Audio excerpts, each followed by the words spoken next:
Hello everyone, this is Melanie from Lightbeam's Treasures and Curiosities. Taking a break from the eBay stuff. I hope you already saw that video beforehand where I highlighted some of my specials that went on for today. Cha-ching, cha-ching. But in 2 days it is Valentine's Day, and you know it's that special time of year to celebrate the ones you love, the ones you care for, or if you're single and lonely, the fact that you don't have anybody. But that's okay. It's still a holiday of love.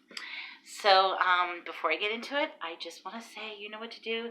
Hit the subscribe button, hit the like button. I'll be doing many more of these videos talking about the retail side of eBay, talking about funny retail stories that have happened over the years in my wonderful experience, just talking about everyday items on how to improve your business and what you can do to become self-employed.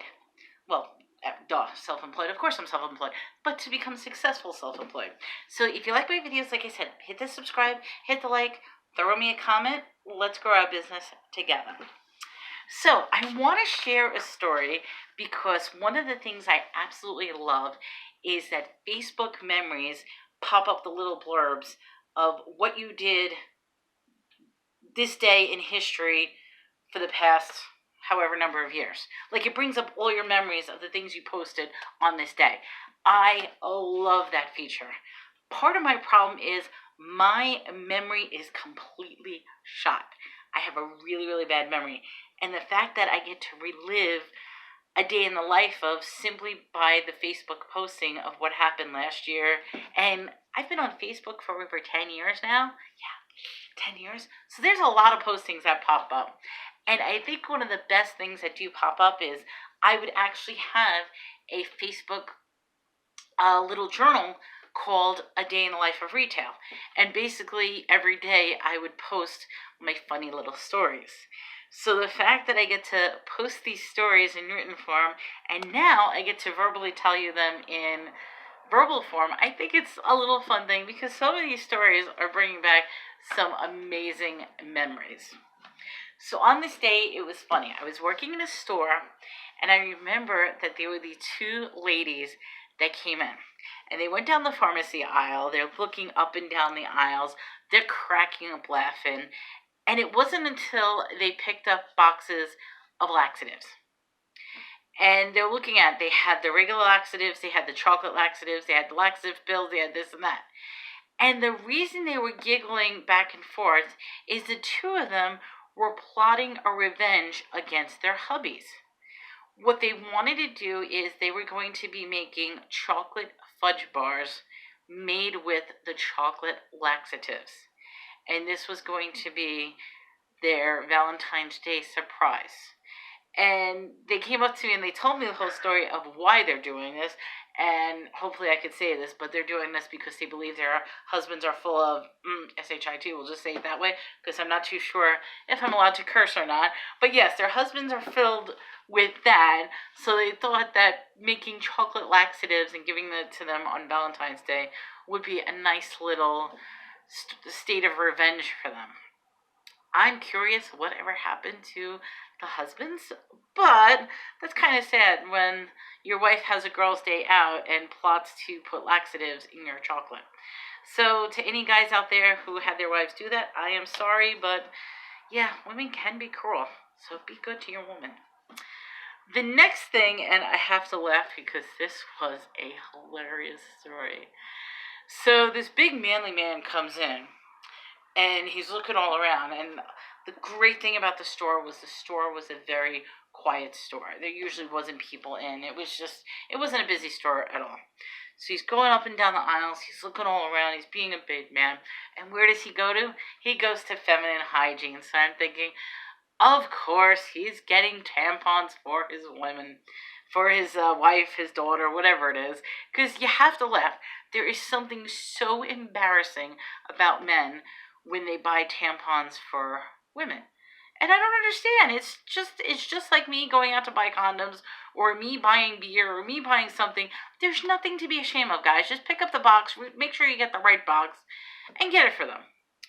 But in this case, he goes to the shelf and he starts picking up, he looks at the box, puts it in his arm. Picks up another box, looks at the box, puts it in an arm. Picks up another box, and I'm thinking, the hell is he doing? So he ended up getting 6 big boxes of tampons, and each one had like the 36 count, like it was a medium-sized box, but the 36 count.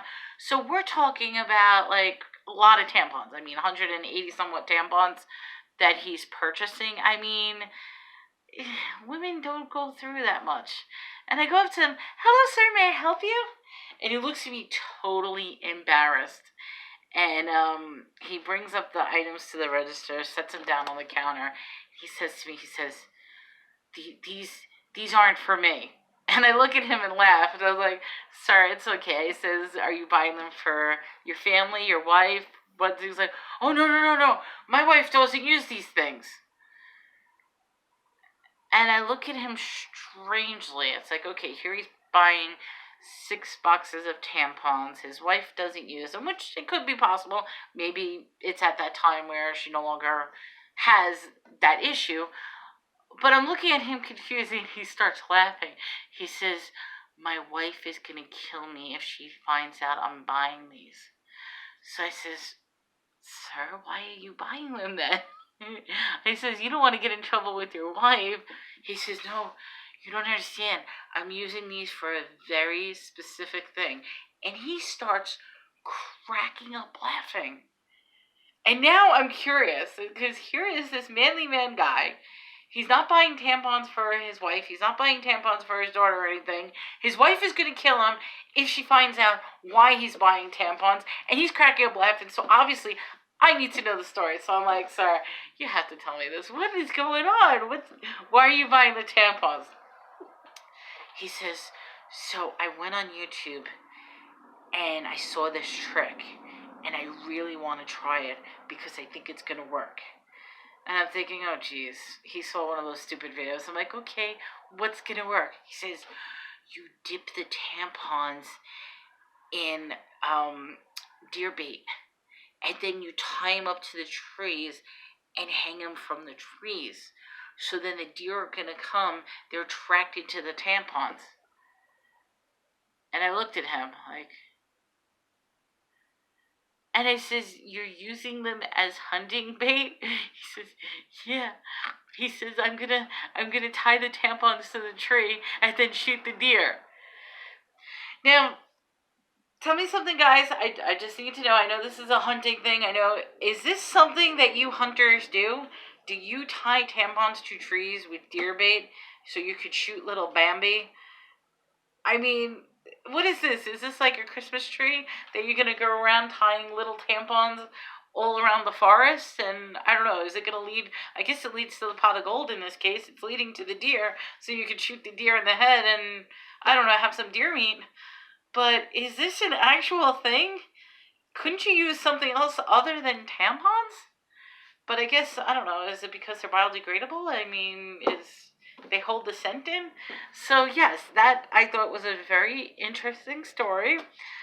Kind of funny. Not what I was expecting. But like I said, when it comes to retail, these are the types of stories, these are the types of experiences that you deal with all the time. And I mean, as I was looking back also at my day in retail, I also called this, and excuse my language, I called it Crackhead Day. Because it seemed like every single customer who came into the store that day was on some sort of crack. They were crackheads. I was recounting how one guy was trying to take a $20 bill and swipe it through the credit card machine. And he couldn't figure out why the credit card machine was not accepting his $20 bill. And I looked at him like, sir, are you trying to pay cash or charge? That's a credit card machine. And he looks at me, he's like, but it's not taking my money. No, sir, the credit card machine will not take your $20 bill. I will take your $20 bill. I'll be more than happy to give you cash. Is that what you want to do? You want to pay cash? Okay, so he hands me the $20 bill, and I'm like, this guy is on crack. Then, of course, there was a couple that comes in. She comes into the store. She is screaming at her husband, saying, we need to get food. And now they're going up in the aisles. They got this big shopping cart. They're throwing all the food in this. And they're like yelling down the aisle. She's like, you can't have that. That's bad for you. Yet she's taking cookies and throwing it in. They ended up filling up 3 shopping carts worth of food. And I'm thinking to myself, oh man, this is going to be bad. So I go through the whole process. I ring them up. I'm so glad that they're getting out of my store. Ring them up. Tell them the total. Total came out to some crazy amount, like $176 and blah, blah, blah. Whatever it came out to. It came out to a crazy amount. So what they do is they hand me their SNAP card, their food stamp card, which is totally fine. We accept food stamps. Nothing wrong with it. Swipe the card. Decline. And they're like, that can't be. I try it again just in case, because sometimes that happens. I swipe it again, and I'm like, look, I'm sorry. And what happens is, when you swipe it, it declines. It does print the balance. I'm looking at their balance. I'm like, I'm sorry. There's a 0 balance on this card. There's nothing I can do. And, of course, I'm staring at all that food, all that merchandise, all the cold stuff. And they says, is there another form of payment? Now, I mean, it's sad. Obviously, they probably do not have another set of payment if they were going to pay by food stamps. So then they start arguing with me. They're like, this is ridiculous. I get my food stamps on the 13th. Don't tell me that I can't have food today. And I look at her and I says, ma'am, today is not the 13th. Today's the 12th. She's like, what? I says, today is February 12th. It's not February 13th. Tomorrow is February 13th. And what does she do? She hits her head, does the whole boink thing, and it's like they don't even apologize or anything. Just leaves the food, and she's like, I guess I gotta be back here tomorrow then. And she walks out. And all I could do is stare at all that food, which now I have to put back on the shelf. Put the cold stuff back in the freezer, the cold stuff back in the fridge, and put all that food back on the shelf. Interesting enough, you would have thought that maybe she would have come back the next day. Nope, they didn't come back at all. Not at all. Maybe they went to a different store. Maybe they came back at another time. But the fact is, they came 1 day early. So, I guess the moral of these stories are, and I'm going to say this, working in retail, working in public is not easy.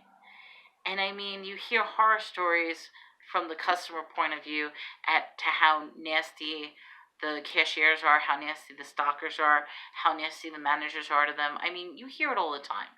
And people more than likely will complain and talk about the negative things as opposed to telling the positive things. They will always tell you how bad service is, but they will rarely tell you how good service is.